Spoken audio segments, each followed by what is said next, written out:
You're watching or listening to episode 114 of the Unnecessary Nonsense podcast. And on this podcast, I have one vow and one vow only. I will not be playing any clips of Southern Hulk Hogan. There will be no Southern squeezes. You know why? Because that young upstart WWE will probably copyright strike it. More on that in this episode of the Unnecessary Nonsense podcast.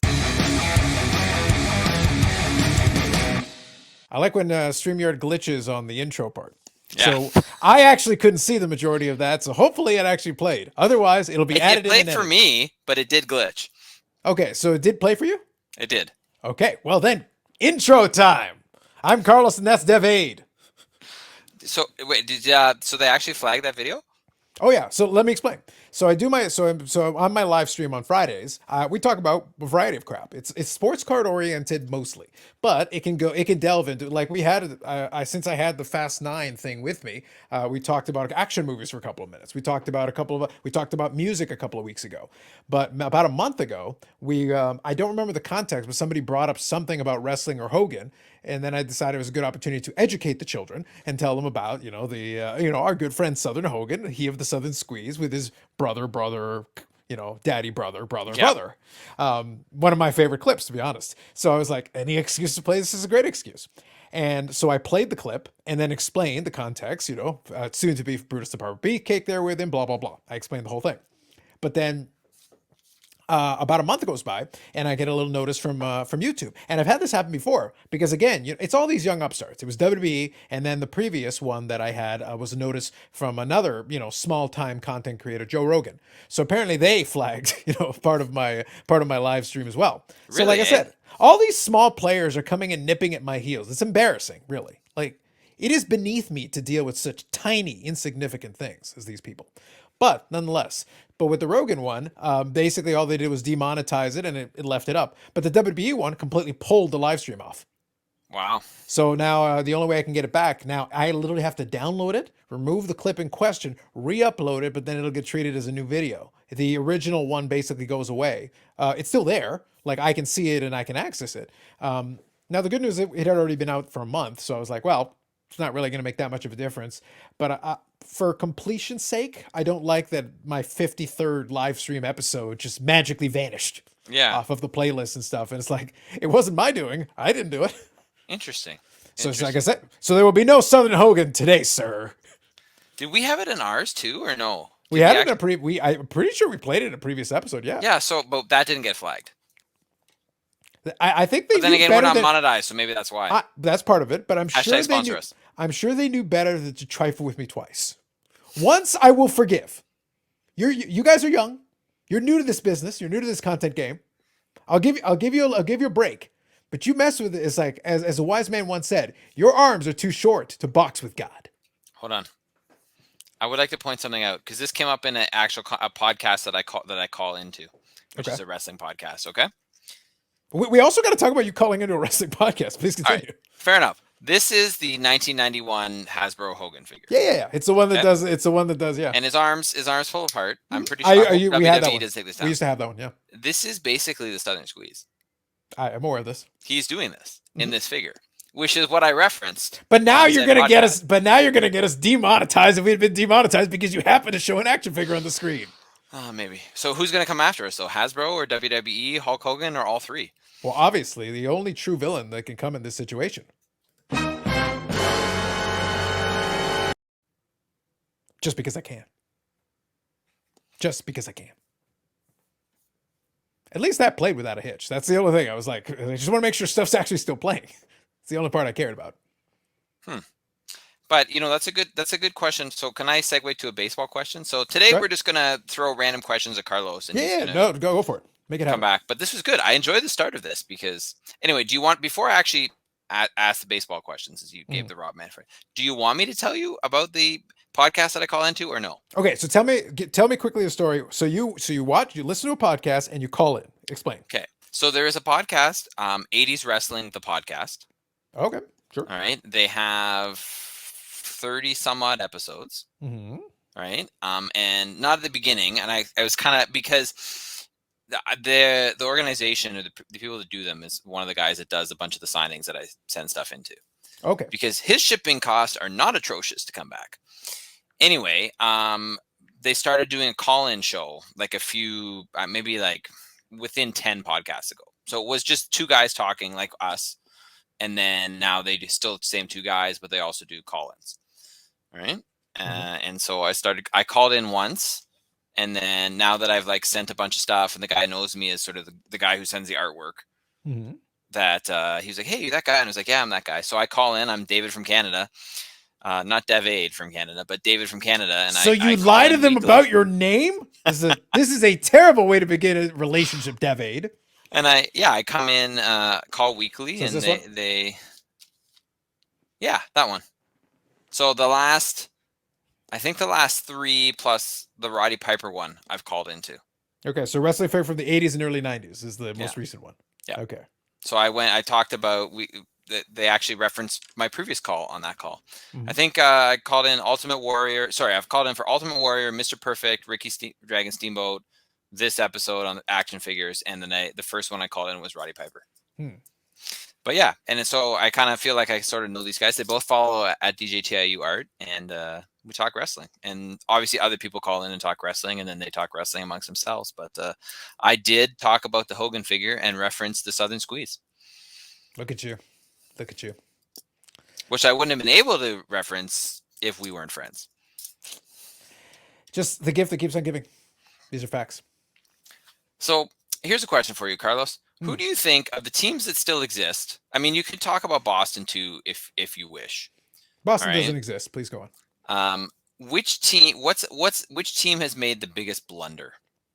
Like, what's an error you've seen in the playoff where you're like a decision, not an actual like legit error, but a decision that somebody's made where you're just like, seriously, what the F is wrong with you? Well, here's the thing. I don't know. I don't feel like this playoff, like I haven't watched every game as intently as I usually do. Like I said, I was very underwhelmed by the Final Four. So it's more like a thing I was paying attention to. And I mentioned to you off air, and I'm not going to dwell on it. I'll be quick about it. This week I got my second COVID shot because I wanted to make sure I was set up and I had all my paperwork and everything because I want to go to the expo in a couple of weeks and do some stuff. And I want to have everything in order, all my I's dotted, my T's crossed. So that way.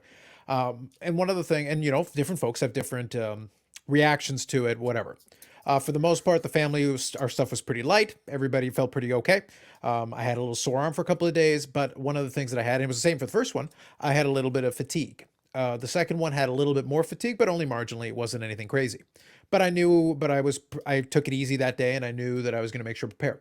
Well, on the night after, that night, as I was getting a little bit run down, a little tired, I was listening to the playoff game. So I actually caught the end of the playoff game, and it worked out for me well because I think the game ended right around midnight. And then because I was already really tired, I go, okay, let me shut everything off. I had my new laptop, so I actually listened to it in the other room just with the thing plugged into the big screen I have there, and then listened to the end of the game, shut the computer off, turned the lights out, and went to bed right at midnight. And because I don't have to be up right away necessarily at work all the time, unless I have an early meeting, I set my alarm for like 8:45. So I went to bed at midnight, and my alarm wasn't set until almost 9 hours later. So I actually got to have a full night's sleep, probably for the first time in probably a couple of years. But so it worked out for me. It's like, hey, sign me up for a third booster. If I can get 9 hours of sleep, let's do it. But anyway, the point is that other than listening to a little bit of the tail end of that game, my attention has been kind of off and on. So while I was there watching and listening to the end of the game, I was listening and paying attention a little bit more. And in that situation, in that game, I think it was the Astros exploded to blow the game wide open. It basically was 9-2, I think, when I went to bed. That is correct. Yeah, I think that was the finals. Yeah. So like they absolutely exploded in that inning. I understand the idea of kind of the point of your question. Look, at this level, yes, there are managers that make really bad calls, leave somebody in too long, bring somebody in that they don't need to bring in and all that. Nothing to me is that egregious because at this point, if you've got the pitcher on the roster, that's a personnel problem that you have. If you can't use them, they shouldn't be on your roster. Like, I should be able to bring you in for whatever situation. Like, if you can't do the job, you can't do the job. Then pitch around them. Like, honestly, if you can't pitch them, pitch around them. If you can't locate, then you shouldn't have put them out there in the first place. Then the mistake was even having them on your roster. Right. Yeah. So it's like, I think just some teams have not executed well, but that's not management. If you want to call the error an individual play here or there, I've seen plenty of those, but nothing like egregious to the point that it's like, look, let's clear all the subtext. Look, Dave Roberts sucks as a manager, but your team should still be able to win. They did last year, despite Dave Roberts being Dave Roberts. So no excuses. This is true. So no excuses. At this point, like, look, if you can't execute, you can't execute. You can take the greatest hockey coach of, the greatest baseball coach of all time. It's not going to help. if the team won't execute, you could send out. That's why I always have fun and make fun of the whole Mariano Rivera thing. Because I had this debate with some folks. It's like, oh, Mariano Rivera's, the GOAT closer. It's like, I have no issue with that. I think that's reasonable, but I don't value the closer as a position. That's like saying you're the greatest punter of all time. That's cool. That could be objectively true. So what? The only time I care about a closer is if they're either truly great or truly bad. Mariano Rivera was a great closer, but if you're down by 5, he's irrelevant. If you're up by 10, he's irrelevant. So, correct. And if he was a great pitcher, he wouldn't be a closer. He'd be a starter. Because you could use him for more innings and he could have a greater impact on the overall game. His job is to prevent it from getting away. He can't help you get there. He's there to help you finish it, but that's his job. To me, that's not as valuable. That is a very low WAR score, Dave. A very low WAR score. Oh, you're going super there, low WAR. Negative there, WAR, Dave. Negative WAR. Jeez. There you go.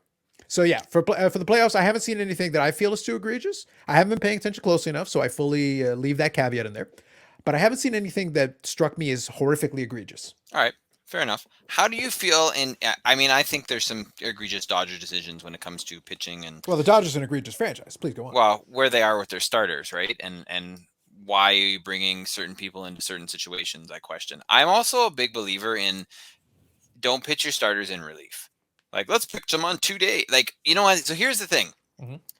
For what happened was in the Giants game. So the game 5 of the Giants versus the Dodgers, they brought in Max Scherzer to pitch the 9th inning against the Giants.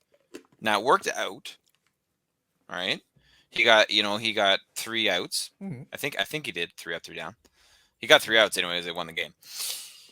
But then that's basically screwed him up for the rest of the playoffs. He was supposed to start tonight. He's not starting tonight because of a dead arm. You know what I mean? And then they brought Urias in relief in a game where he gave up the lead. Right. And it's like, why don't you have a great bullpen? Do they? Yes, they do. According to that move, they don't. Well, yeah, but that's the problem. It's because they had the lowest ERA in Major League Baseball. That doesn't matter in the playoffs. Well, true, but track record means something. I get your point, but that decision tells me they did not believe that. Correct. They literally believe the opposite of that. Which is bullshit, is what I'm saying, right? Fair enough. Because if that's what go with what got you there. Right? I understand you have relievers. I understand, but you understand my point? But it's not just them. I mean, the Dodgers are an example of that. Sure. But it's other teams do that as well. And it's like, why are you screwed? Because look, if it Dave Roberts' quote was, just because it doesn't work out doesn't mean it's the right decision or the wrong decision. Well, that statement I agree with. That is a correct statement. I agree with that statement as well. Yeah. But my problem is like, didn't work out. It works out less than it actually it doesn't work out more often than it actually works out. I'd like to see the numbers on that. The only reason I say is this, because it also depends on the pitcher. Because my favorite World Series that I ever got to watch, for many reasons, but my favorite, other than like a Jays World Series, but that's different. That has more of a a personal aspect to it. But my favorite World Series to watch, was the 2001 World Series. It was because of all teams, the friggin' Arizona Diamondbacks beat the Yankees and beat supposed to go closer Mariano Rivera. Trash. Overrated. But in that World Series, who got used? Curt Schilling and Randy Johnson. And Randy Johnson actually closed out came in relief. And he pitched on like no days rest and like 1 day rest, 2 day rest. Like, it was stupid. But Randy Johnson's like, yeah, you need me to pitch? I'll pitch. Whatever it takes. One of the most famous, now this goes way back in the history banks. I want to say 1927, and I'll Google it while I'm going, but I think it was the 1927 World Series. One of the famous instances of this was, I believe, Walter Johnson came in to pitch in relief. The Walter Johnson, of all things. Sorry, not 1927, because that was Yankees one. It was the last Washington Senators one. Let me see. Washington Senators World Series. 1924 looks like. Yeah, so that sounds right to me. Okay, so 1924. Let me just see here. But the point is that there was a situation that necessitated, the winning pitcher was Walter Johnson, and he came in relief. Yeah, would step up as a pitcher and pitch 4 scoreless innings. So this is so basically you come in and Walter Johnson, you're using him in that. And Walter Johnson, by the way, was winless in that series. He had struggled. And they still decided, like, in this moment, we need our best guy. He's not a relief. They don't have relief pitchers in that era. They're like, our best guy's Walter Johnson. Send him out there. Now, in today's world, they like crucify him. Like, and I think Walter Johnson pitched 4 innings in Game 7 of the World Series because they're like, screw it, go. Is there a higher leverage situation to throw a guy out there in? No. And it was a game that went into extra innings, and they did win. They got the result, so to speak, but it was a 4-3 game. It wasn't like this, big, huge scoring game. It was like you needed what you needed. You made it work. It is what it is. What are you going to do? Yeah.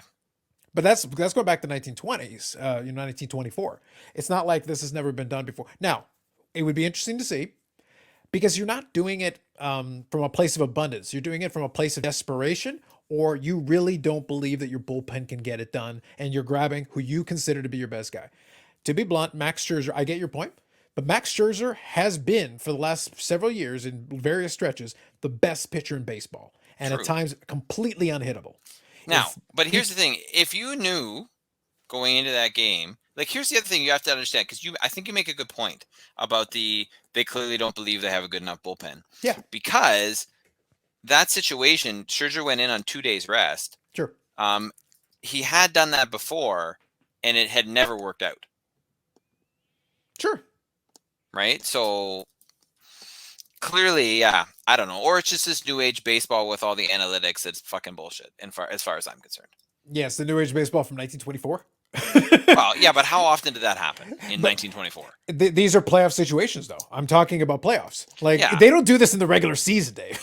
They're doing it. They're doing it when they're like, look, we have a short series. We have a series here. We're already into the series, games into it. You're not doing this in game 1. Game 1 and game 2. You're basically looking at a situation where it's like, no, we pretty much need to win this game, and we're going to grab whoever we think is the best guy at that moment.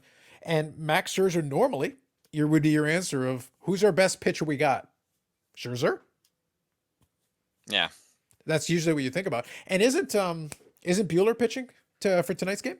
Yes, he is on it's not a bad choice. 3 days rest for the second time. He's got a 4.91 ERA in the playoffs this year.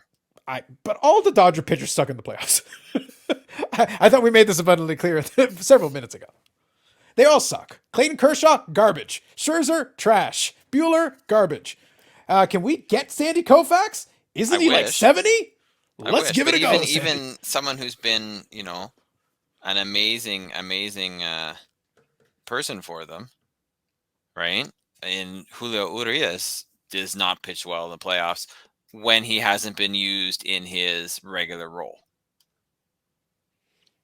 Yeah, but that's really I understand that, but then you guys need a team psychologist, because it's like, what's your regular role? Your role is to pitch. I don't care whether you pitch in the first inning, the third inning, the fifth inning, or the 12th or the 15th inning. Your job's to pitch. Did the batter change? No, he's still a batter. His job is to hit the ball. Your job is to get him out. The job didn't change. Yeah. I get the idea, but it's like, come on. Oh, but we don't have enough days rest. Well, then tell the manager you're tired and you're no good to go. Otherwise, shut up. All right. My sympathy is minimal on that. Like, they're not getting out of that one. They got to do what they got to do. If it doesn't work, if it had worked, it's genius. If it doesn't work, it's garbage. 2001 it worked, and 1924 it worked. Genius. Pretty much it. I'm confident if we look, we can find more examples where it worked, Dave. If you want to argue that it has not worked very often, you have to go to the sabermetrics folks and tell them to pull up the numbers for you. I hate sabermetrics. I really do. It is what it is. So, just like I hate just like I hate the K zone. I don't like that either. Oh, you're just a crotchety old man. That's the I bullshit am. of it. Yeah. Well, no, but because here's the thing, right? And I would like to hear your take on this, because I have friends that I work with. So yes, Allegedly. believe it or not, I have other friends other than just you. No, I know you. I know you have people you work with. The rest of it is what I dispute. Please continue. So one of the things, a lot of time, and because they know I umpire Little League baseball, so every once in a while I met with, as I walk into the office with robot umps, because something has happened in a game, the previous night. A strike call has been bad, or a ball, or whatever, right? Mm-hmm. And my thought process on that is, the more technology you put in the game, like to some degree, instant replay is a good thing, right? But I have a limit with certain things. But my point is that it has a trickle down effect, right? So that if you're expecting your pro umpires to be, or it's okay to make a mistake because they'll be perfect or be corrected, right? People who watch sports generally watch the pros, and they have an expectation of the game based on the way they watch professional sports. That expectation does not trickle down to amateur sports or kids sports, right? And for the umpires who are umpiring those games and the kids who are playing them, I think it has a negative trickle down, and that's why I'm like, no, I'm not about robot umps in any way, shape, or form. What are your thoughts on that, Carlos? So wait. So if I understand you correctly, I want to make sure I understood your point. Yeah, of course. So you're basically saying, because of a trickle down effect in expectations, you're thinking that if robot umpires are embraced at the highest level, that it would trickle down to replacing your oh so important umpiring at the low level. Yes. Robot umps! Hashtag let's go! As the kids would say, LFG! I like it. Umpires are trash. Moving on.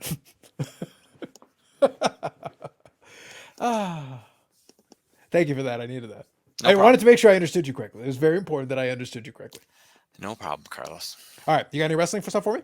Yeah. So here's my question for you, because Mhm. I get it. What is your biggest issue with AEW? If you could pick one thing that you think they need to work on Mhm. that would make the product that much better, what would it be? The biggest thing they're going to need to work on right now is going to be um, developing the. It's still, to me, the comes down to the delegation of Tony Khan, because right now I think the stuff that they do very well. But I think they're, and it was funny, as is since you bring it up, I'm going to reference this week's episode of Rampage, because it actually did something that I was a little surprised by, but also kind of impressed with, but at the same time also is a little problematic. Um, Rampage is a pre-recorded show this week, which is fine. It was a 1 hour show, again, fine. And I think it's a microcosm, though, of why that delegation is going to be critical. You do need to have other people that can weigh in and give certain things, because there was an interesting thing. There were 3 matches, and let me explain quickly how this plays into your question. The first match was actually a pretty solid match. It was part of basically the tournament. It was Orange Cassidy and Powerhouse Hobbs. It Yep. served a purpose, but they got a little cute. The result is fine, because Orange Cassidy needed to advance, because Powerhouse Hobbs is not part of the story that needs to be told here. So right now that's okay. But the way Powerhouse Hobbs lost was a little awkward, because he basically was getting into jaw jacking with the referee, and like they dragged it out really, like they really laid it on thick to let Orange Cassidy basically roll him up. It was like Powerhouse Hobbs had like 25 minutes to argue with everybody, looking away from Orange Cassidy. Like, that's too long. So if you're going to be the agent in charge of that, it's like, yes, you can do this spot, but it's got to be a little quicker. You got to get to the roll up a little bit faster. You can't drag it out that long. Yeah. In this case, that might be Orange Cassidy taking a little too long, selling the injury prior to doing it, because everybody else did their job, but it just took too long. There was a bit of a gap in time. Second match also had an issue like this, and that was the Britt Baker DMD, just for you, Thank you. against Anna Jay. Right. And I like Anna Jay's potential, and I know they see huge potential in her, and I see it too. But since she's come back from injury, right now, when I'm watching, is that, and I want to make this very clear, if you're going to give me a choice, I will favor you taking your time and executing a move safely over being quick, rushing, and being reckless and potentially causing a problem or injury. This was a high profile match for her because even though it was a recorded thing, the crowd was actually pretty hot for it. And it's against a champion. It's not a championship match, but it's a showcase match for her because Britt Baker is right now on a roll. She's getting crowd reactions everywhere she's going. She's doing really so right now. You're getting to be featured. This is a spotlight moment for you. This is actually an interesting match for them to have put together at this moment. And for the lovers, there was a reason for them to have a match. They had that argument in the previous show where Britt Baker was kind of making fun of the Dark Order, and then she got mad and they started scuffling in the back. That led to this match. Okay, we have a reason for having the match. Otherwise, why would the champion bother with her? But now we have a reason for this to have occurred. Yeah. Great. Play. That makes sense. It's simple. And it's not like this big, elongated title feud, but it's a simple reason for them to have a match, and now it makes sense. Great. Fair enough. So, but when Anna Jay was doing her stuff on offense, there was like a kick that she did that I think Britt Baker had enough time to roll out of the ring, have a cup of tea, eat a sandwich, do a consultation on the phone for her office back home, and then roll back in the ring and still evade it. That's how slow this kick was. It was just and the camera angle made it look even slower. It was like, oh my God. They really got to work on their camera angles. That's part of it, but the other part of it is that Anna Jay was being very, very safe to the point that everything was deliberate. Like you could tell she was hesitating and thinking about every single move. She knows how to execute a lot of those moves, but it's one of those things like you got to get it tighter. And if it's not ready, it's the same thing I say with Julia Hart. I think Julia Hart has a lot of potential too, but a lot of times it's too slow or the move looks like it has no impact. It's like, you may as well let it hit you. It's not going to hurt. It's moving so damn slow. It's not doing anything. So it's like, you may as well, why are you evading this move? It's not going to do anything to you. Yeah. So it's like, you got to be careful with that because when you put it on a bigger stage, it's more glaring. At the end of the day, they got the job done. It made the result. You got the result you needed out of it. And it gave an excuse for Tay Conti to come out there and, help. But at the same time, why wasn't Tay Conti out there in the first place? Sometimes there are logic flaws. And AEW's not immune from this. And I'm going to have some fun with WWE in a second about this too. Because they got logic flaws, my friend. Oh, do they have logic flaws? But this is where an agent, again, has to be the one to be like, hey, if we're going to do this, you got to make sure maybe you two need a little extra time in the ring there to get comfortable with some of the stuff you're about to do so that it's a little bit quicker, a little bit tighter. And that way you can still have the same length of match that you had. The length was fine, but you got to get through some of the stuff and make it a little quicker. Make it look like it has a little more snap to it. It can't look like that's not going to work. Yeah. That doesn't look like a punch. That looks like you just grazed your fist in their direction. No, you can't do that. And the third match, the main event was actually really good. But that's why I say you're getting a bit of a mixed bag. And on a 1 hour show, you want to be a little bit more careful to make sure that you got people that are comfortable in doing whatever you're asking them to do. Yeah, for sure. If it's going to be, because you're only getting 3 matches out of it. For the most part, good. So that took the episode of Rampage. Now, really quick. So to the point of AEW, you got to have those agents be empowered to be able to help out with some of those things, make some of those decisions. I don't know how much Tony Khan allowed that. I did notice a little bit more character development and purpose because even in that main event segment, when the match was over, and it was a very good match with Pac and Andrade, Malachi Black showed up. Hey, what the heck's going on? And then Cody Rhodes came out to make the save. Continuation of one storyline, an integration of another storyline, a new alliance. Okay, now we got 2 things rolling here at the same time a little. Yeah. So, and then, coming back to Britt Baker, I still think Thunder Rosa is going to be in her future. However, the tournament they got going with the TBS thing is right now potentially going to be playing. And here's what's funny. The women had very little in the way of storylines. They're starting to develop some storylines. Britt Baker's just being a jerk and picking fights with people. That's keeping her busy. But coming out of that tournament, the likelihood is it's going to be somebody like Ruby Soho winning. That's going to give her a title. It's going to give her something to do for a while. However, Thunder Rosa loses could potentially lead into her then rolling into Britt Baker. Bear that in mind. And one of the early matches, I think the first round, is going to be Shida against Serena Deeb. A rematch of the last match they had where Serena Deeb took offense to the potential 50th win thing by Shida and then whacked her with the trophy. Continuity. You put them back in a match now. They're already mad at each other for this. So you do that. But then that plays into the tournament now. One of them has to advance, and then you can play around with that a little bit as well. And there are some buys there that allow these things to go so you can still get to your result and you can spin off some feuds off of it. You already have a feud that's already a beginning feud rolling into it, and you just put them against each other in the tournament. Makes sense. Great. And on the other side, if you can find a clean way of getting Thunder Rosa out of there, well, then now she's busy going over potentially fighting Britt Baker. And in the meantime, Ruby Soho has a whole list of opponents in that tournament who might want to crack at her. Yeah. Great. Sounds good. Now it sounds like you got 2 or 3 things going on there with the women. And you added a couple more things going on with the guys. And for the men's side of the tournament they're having for the number 1 contendership, it's lining up to look like Jon Moxley is going to turn heel. And it looks like the way that bracket is lined. That's why I say the Powerhouse Hobbs thing made perfect sense, because now Orange Cassidy, I think, is going to be potentially going up against Mox. Well, here's the thing. Moxley beat the living crap out of Yuta, the buddy of the best friends there. Yeah, that was basically a squash match. Yeah, but he beat him viciously. Well, if Orange Cassidy advances, which he has, and he ends up facing Mox, now these two have a reason to square off. What if he decides to try to destroy Orange Cassidy, and he rolls through people into the finals? Because the way the brackets roll out, if they do that, you can have a Bryan Danielson Moxley final. Yeah, looking good. Looking good. So I'm saying some stuff is starting to fall into place here. So I have been patient because I suspected that some things, they were waiting for a couple of things to come into alignment so they could start putting some of these things in place. And it's looking like we're starting to head into that direction.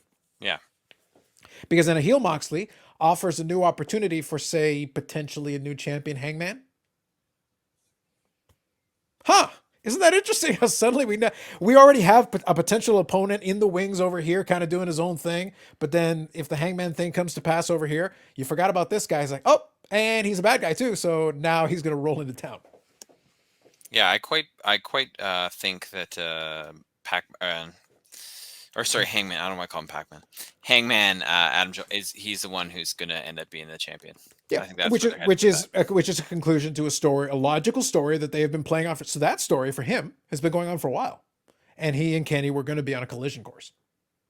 So it sounds to me like they're WWE. What happened? I thought they didn't do stories. What the hell? But don't worry, WWE has a story for us. Did you hear about what happened on SmackDown with the women's? No. Oh, Dave. This is post Crown Jewel. Yes. Okay. But I'm going to talk about Crown Jewel first here. I'll get to Crown Jewel and then we'll roll it into this Friday's edition of SmackDown. Okay. Quick thing about Crown Jewel before I get to the women's segment. Question for you. Let's say you're in a wrestling feud. Someone really doesn't like your art. Now it's a blood feud forever. And they're a, they don't like your art, and they're a New Orleans Saints Super Bowl denier. Well, the second one, they're correct. Oh, my goodness. But the second one, they're correct. But the first one, them's fighting words with the art. Them's fighting words. But the point is, and as part of the feud, they decide to break into your house and fight you. And mess around with your crap. So they broke into your house. Okay? Mm-hmm. This is Edge and Seth Rollins. Okay? Yeah. Blood feud. And then, of course, Edge's solution to this is Hell in a Cell. Okay. I like it. So here's my question. This is what I'm going to be interested in. So you have this blood feud and you're going to do this Hell in a Cell thing. Question. You're both in the same country. Why are you flying to Saudi Arabia to fight? Because WWE has a lot of money. But I'm asking why in kayfabe you would do this. Okay. You would. Why from a storyline say, can't I just go to his house and beat him up? Yeah, from a we're in the same country. It's a lot easier. I have to hop on a plane 17 hours to go fight you in Saudi Arabia. That's stupid. Did I mention earlier that WWE people are stupid? They're idiots. Yeah. I was like, what's the point? Why would I need to fly to Saudi Arabia? It should be a cinematic match where I fight you in your house and hit you over the head and throw you onto your couch. That's what should have happened. It would have been stupid, I grant you, but it would have made a lot more sense. Anyway, so that was one thing with the Saudi Arabia thing. All right. Okay, so they did the whole thing with the women. Out of it, really nothing happened. No championships changed hands. Fine. We get to SmackDown. They built a segment around the idea of the title exchange. So Becky Lynch and Charlotte Flair are going to swap titles because they're on separate brands, opposite to the title they have, because WWE is stupid. By the way, the men don't have a men's Raw championship and a men's SmackDown championship. They have a WWE championship and Universal championship. That way, it doesn't matter which show you're on. Yeah. But the women have a brand specific championship, so the Raw champion being on SmackDown. Well, that would be stupid. Who would do that? Yeah. But you did it in the draft because you're idiots. But fine, you did a segment to close the show. This is to close the show. So you're going to do this title exchange because you couldn't just get the titles from yourself and just hand them their opposite. We got to have it in the middle of the ring for reasons. Well, obviously, Carlos. Come on. So anyway, it leads to garbage and whatever. The rumor is that there was some issue, that Charlotte's got a bit of an issue and she went off script, whatever. I don't really care about that. My point is that this whole ridiculous storyline is it's for some reason the women went all the way to Saudi Arabia and have the first ever, women's championship match in Saudi Arabia, blah, blah, blah, blah, blah. Nothing happened. It was a triple threat match that was pointless that I mentioned that weeks ago that led to literally nothing. Nothing changed. And then you swap titles because it doesn't matter. Great. Good to know. Yeah. Stories. WWE, ladies and gentlemen. The good news, but listen, as Becky Lynch told us, WWE has stories. No flips. Your closing segment was a talking segment where Sasha Banks attacked Charlotte because I'm supposed to care. Yep, that fixed everything. Cool. Cool story, bro. Anything else? Yeah, I get you. Yeah, so that's why I say, like, look, keep trying, guys. Keep trying. But not great. Yeah, and and apparently the first segment of SmackDown was basically Lesnar and Roman and all that stuff for about 40 minutes. They went 40 minutes on that opening segment. That's decent time. Yeah, but nothing actually happened. They basically just eventually got to Lesnar throwing people around, and then the guys, fought a little bit. That wasn't a match. There was nothing really involved. And at the end of it, Brock Lesnar is indefinitely suspended.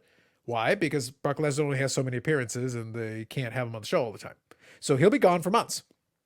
So this will lead to nothing until next year. Yeah. Woo! 40 minutes of the show. Oh, boy. Well, what can you do, though, right? Guess they're going to do what they're going to do, and they're not going to listen to us, so. No, I get it. But my point is that I'm like, look, when I look at the other show and I see some issues, yeah, nobody's perfect, but my issues are a lot less egregious. Let's put it that way. Like, by comparison, it's like, look, at least there seems to be a rhyme. Whether you agree with the rhyme or reason, there at least seems to be a rhyme or reason for what's going on AEW, as opposed to there is yes and no. Sometimes I think, or the way things start, I think it could be improved. Let's put it that way. But Tony Khan is not a booker. Tony Khan is a wrestling fan who decided to put his booker hat on. Right. So maybe he should, hire a booker or figure out how to book. He owns the company. He's cooking his own food. I know, but I think that holds them back in some ways.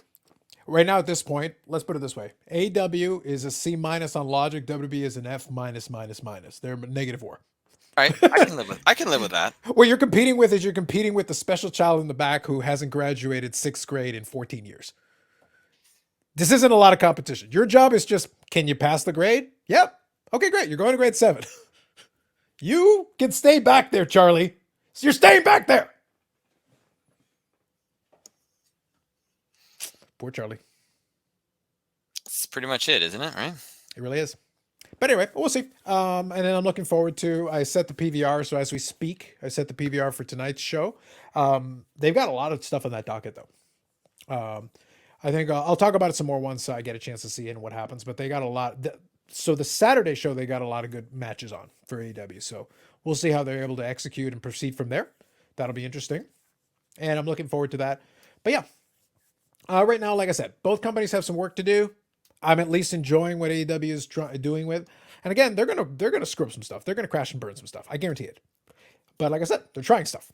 And they're gonna keep trying stuff. WWE is not trying stuff, really. The belt exchange thing's already been done. They actually did it a couple times. Wasn't great. Goldberg won, so that's something. Oh, by the way, Bobby Lashley didn't die, so Goldberg false advertising. That's trash.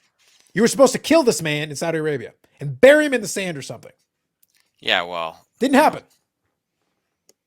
It's lies, Dave. It's not like wrestling's ever, exaggerated anything. Goldberg promised me death. Yeah, well, Carlos, you're looking in the wrong place. Clearly. Just sad. Just sad. It's not like they don't kill people in Saudi Arabia. They totally kill people in Saudi Arabia. He could have had people do it for him. Oh, He my didn't even have to do goodness. the Let's damn talk job. like you okay. Well, not wrong. We don't need to go 100% there. correct. 100% correct. These are factual statements I made. All right. Let's just wrap it up then, shall we? I was never going to let everybody get away without that one. Hey. It was too easy. Saudi blood money. Let's look forward to next episode. Crown Jewel Part D. Whatever they're at now. And we can talk about that in a future episode of the Unnecessary Nonsense podcast. Yes, indeed. Yes, indeed. So, unfortunately, Dave, you will not get any of that sweet, sweet Saudi money now. It's okay. Let's I can not. live with it. Little sad. Anyway, so that'll be it for this time around. We'll come back on a future episode where we'll see what kind of this next little bit comes up as we roll into November. And I think by the time we next speak, we'll have our World Series competitors fully established, one way or the other, no matter what happens. For sure. We'll have that figured out, and then we'll kind of see, where we go from there. Again, a little underwhelming right now, but I'll still watch it. We'll see where we come out of that. So that'll be it this time around. You can catch us on Google, Spotify, iTunes, Spotify, Google Play, wherever you get your audio version, video version on YouTube, Unnecessary Nonsense Podcast. So that'll be it for myself and the artiste and call-in podcaster, Daviad. Facts. And we'll catch you on episode 115 upcoming of the Unnecessary Nonsense Podcast.